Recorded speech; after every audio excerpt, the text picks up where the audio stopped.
Sharing is caring. दोनों भाई नाश्ते की टेबल पर बैठे थे। प्रियंका, मेरा नाश्ता कहाँ है? भाभी, मुझे भी ऑफिस के लिए लेट हो रहा है। इस पर प्रियंका किचन में से दोनों के नाश्ते की प्लेट्स लेकर बाहर आती है। लो भाई, आप दोनों का नाश्ता। किसी को भी 1 मिनट का सब्र नहीं है। ये प्रियंका का ससुराल है, जहाँ कोई औरत ना होने की वजह से शादी वाले दिन से ही घर के साथ दोनों भाइयों की जिम्मेदारियां प्रियंका संभाल लेती है। दोनों भाई शांति से नाश्ता कर रहे होते हैं कि अंकुश अपने भाई की प्लेट से पराठे का एक टुकड़ा उठा लेता है। आपको पता है ना, मैं खाना शेयर नहीं करता, फिर भी मेरे प्लेट में से खाना जरूरी है क्या? अरे हद हो गई है, मुझे नहीं खाना अब। अंकुर गुस्से में नाश्ता छोड़कर टेबल से उठ खड़ा होता है। अरे ये कैसा बिहेवियर है अंकुर? एक टुकड़ा ही तो है। एक हो या आधा, मुझे भूख लगी है तो ये सिर्फ मेरा ही है। उसे भी किसी के साथ शेयर करने बैठा तो भूखा नहीं रह जाऊंगा। अरे बाबा ठीक है, अब इस पर भी लड़ाई। दूसरा बना देती हूँ, पर प्लीज ऐसे खाना बीच में छोड़कर मत जाओ, इससे अन्न का अपमान होता है। ओ प्लीज भाभी, ऐसी कोई चीज होती ही नहीं है। आपके पास पैसे हैं, खरीदो और खाओ। अगर नहीं खाया जाए तो फेंक दो। अरे दुनिया में सब यही करते हैं। अंकुर बैग उठाकर ऑफिस के लिए चला जाता है, जिसके पीछे उसका बड़ा भाई मायूस सा घर में खड़ा रह जाता है। जिसने बचपन से सोने की चम्मच में खाया हो, उसे दुनिया के बारे में क्या पता होगा। वैसे गलती तो हमारी ही है। अगर कभी बचपन में ही सही गलत का फर्क सिखाया होता तो आज ये हाल नहीं होते। आप फिक्र क्यों करते हैं जी? भगवान है, वो जो भी करता है सबकी भलाई के लिए ही करता है, और जब वो चाहेंगे तो अपनी तरह से अंकुर भैया को भी सब कुछ सिखा देंगे।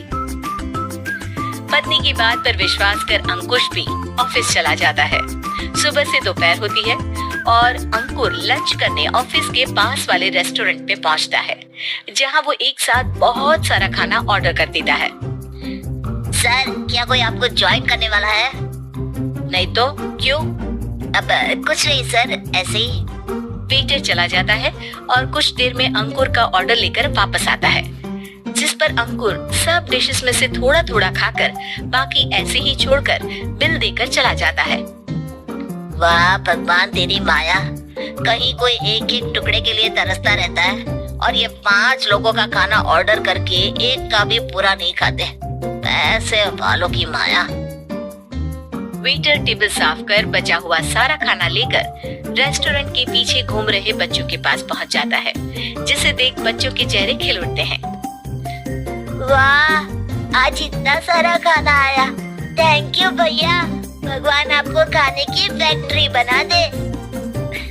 अगर ये फैक्ट्री मेरी होती तो तुम लोगों को कभी किसी का झूठा बचा हुआ खाना नहीं खाना पड़ता।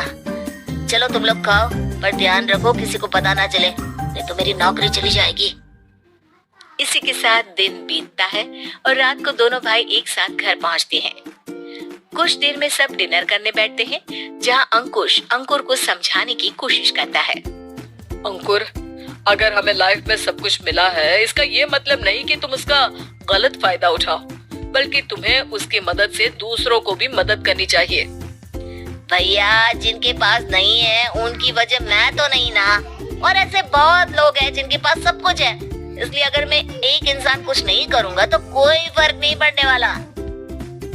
तुम्हारे भैया बस एक चीज समझाना चाहते हैं कि जिस चीज की हमारे पास कमी नहीं है, उसे बर्बाद करने से अच्छा है कि लोगों के साथ शेयर करें। इससे हम सिर्फ सामान नहीं, खुशियां भी बांटते हैं, और इसमें तुम्हारा ज्यादा कुछ तो जाएगा नहीं। भैया भाभी की बात सुन अंकुर कुछ बोले बिना उठकर चला जाता है। इसी तरह दिन बीतते रहते हैं, जिसमें अंकुश और प्रियंका कोशिश तो बहुत करते हैं, पर अंकुर पर किसी भी चीज का कोई असर नहीं पड़ता।